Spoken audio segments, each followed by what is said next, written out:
and we're okay. The next one is slower to get to.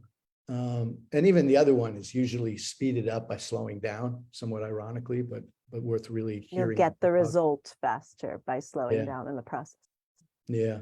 But when it comes to what we're talking about now, the needs and interests of people, they're just not at the tip of our tongue often for most of us. And they really take some time to both support the other person in talking more about what they're asking for or wanting or saying they need. Because sometimes that's barely even the beginning, even though somebody will just say, I need you to do X. But usually that's a strategy for getting needs met, or I want you to do X. Either one of those is just because people think it's going to be better and they're going to be fine because that's their strategy to accomplish something. But what that is that they're trying to accomplish is often subtler than our everyday language and experience will suggest to us promptly. So we need to take some time to listen to it, to not feel like we're really the only ones responsible for it. I mean, everybody there is at least, and maybe others too, can be friends and helpers and so on. Does that feel like a decent start on that? Yeah, in fact, it's a great start. And thank you for opening the space, because I wanted to bring in, let's take an example. This is the one coming to mind. If there's a work team and there's a party saying, I don't want to have these communications on email.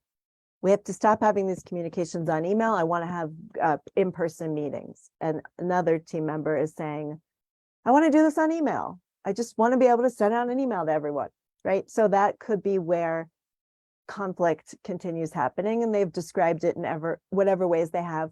But let's assume that that kind of conflict has felt insulting to each other, like there've been put downs in that. So we're not understanding, right? We're not having conflict resolution. We're actually escalation at this point. So let's use the example of how you would find out the needs and interests, because so people watching this can see, like, what are, like you said, they're not very accessible to us very much. We're not learning this in school.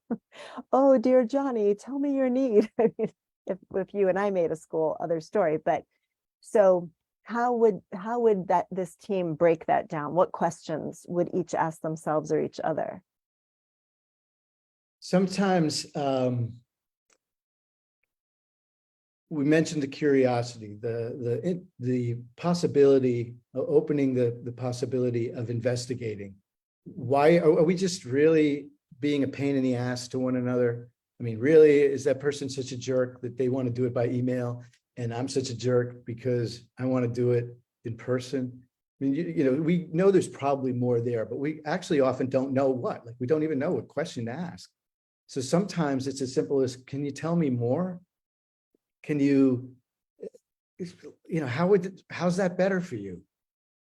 Some things like that are often all we've got to work with. I mean, we don't really have any other avenues other than, please tell me more, or how's that better for you? Or, well, and this one sounds silly to myself and maybe to many other people, how would that be better for you? I mean, because or what would you get out of that?